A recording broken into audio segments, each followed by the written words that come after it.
Et si on pouvait guérir du cancer avec un citron pressé? Un mytho!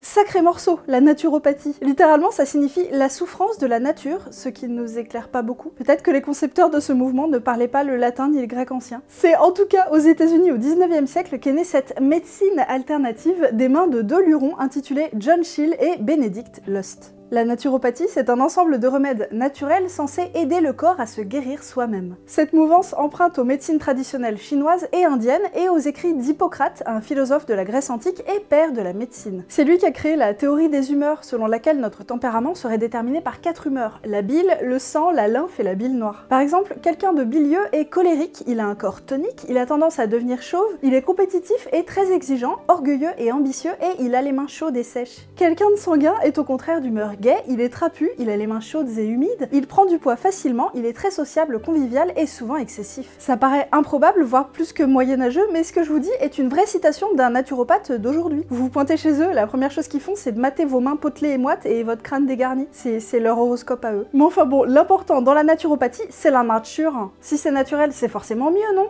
Non, pas d'accord. Les yaourts nature, c'est dégueu. Ensuite, il y a plein de choses qui sont naturelles et dangereuses. Le mercure, l'amiante, le radon, les champignons vénéneux, le mamba noir, le soleil, et le dernier album de Deftones. Il est trop mortel! Bref, c'est pas parce que c'est naturel que c'est mieux. Et puis d'abord, ça veut dire quoi, naturel? Les huiles essentielles qu'on utilise en aromathérapie, elles n'existent pas telles quelles dans la nature. C'est des composés qui ont été transformés par l'humain. Donc c'est aussi naturel que mes fesses.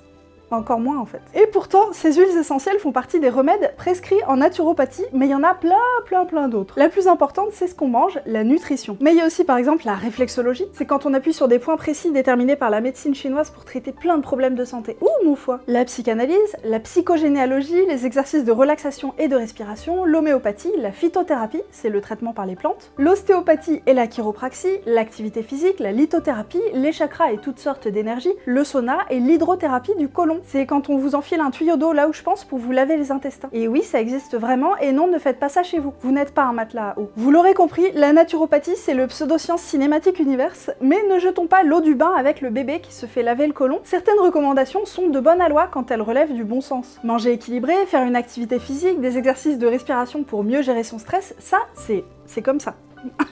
Mais dans le reste, il y a beaucoup de choses inefficaces qui n'ont pas été prouvées scientifiquement, voire dangereuses. Certains naturopathes les plus extrêmes ont carrément été condamnés en justice pour leurs pratiques dangereuses et parfois mortelles. La spécialité, c'est quand même les régimes farfelus, sans gluten ni produits laitiers, anti-inflammatoires, paléo, cétogène, monodiète, jeûne. Si ces régimes très restrictifs ne sont pas encadrés par un professionnel, un médecin ou un diététicien, vous risquez des carences graves, mais aussi de développer des troubles du comportement alimentaire. Bah oui, à force de vous restreindre autant et de surveiller le moindre aliment qui franchit vos lèvres, bah ça arrive. Car il est utile de le préciser, la naturopathie n'est pas une médecine. Donc ces gens qui se permettent de vous donner des conseils sur votre santé ne sont pas médecins, ni infirmiers, ni pharmaciens, ni diététiciens, rien de tout ça. Et donc en passant, comme ils sont pas des professionnels de santé, ils ont pas le droit de diagnostiquer des maladies, ni de prescrire des traitements. Voilà, sinon c'est illégal. Certes, il existe des tonnes de formations en naturopathie très aléatoires, mais de toute façon elles sont même pas obligatoires. Donc si je voulais, je pourrais très bien poser une plaque devant ma porte et hop, me voici naturopathe.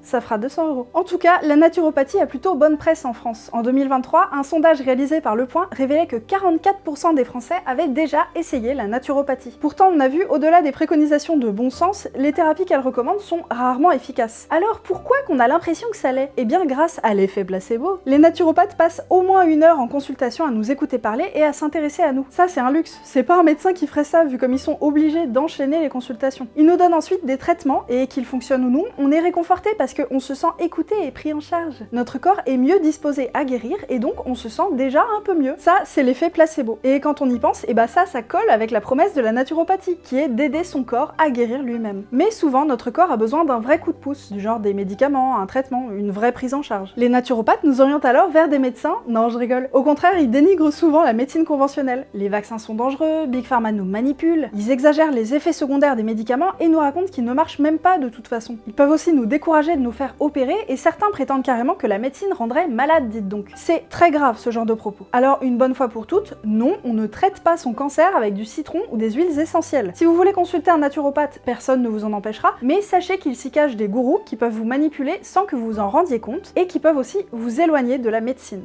En résumé, la naturopathie est un mouvement très ancien, faux, il date du 19e siècle. Elle a fait ses preuves, Faux, c'est un mélange de beaucoup de traitements dont certains sont efficaces, ceux que n'importe quel médecin vous conseillerait, et d'autres inutiles, voire dangereux. Faites bien attention. Si c'est naturel, c'est mieux. Faux, c'est un argument foireux qui ne vaut rien du tout. Il y a des choses naturelles et dangereuses et d'autres artificielles mais plutôt chouettes. Regardez les lunettes et les cabinets. C'est plutôt chouette, non? Moi j'adore les cabinets. Elles remplacent la médecine conventionnelle. Surtout pas. Si vous voulez tenter des choses en plus de votre traitement, parlez-en d'abord à votre médecin pour vous assurer que ce n'est pas dangereux. Et surtout, par pitié, ne renoncez pas aux vrais traitements médicaux que vous recevez pour penser vous soigner avec des légumes crus, ce serait dramatique. Je vous laisse, j'ai un lavage du côlon qui m'attend.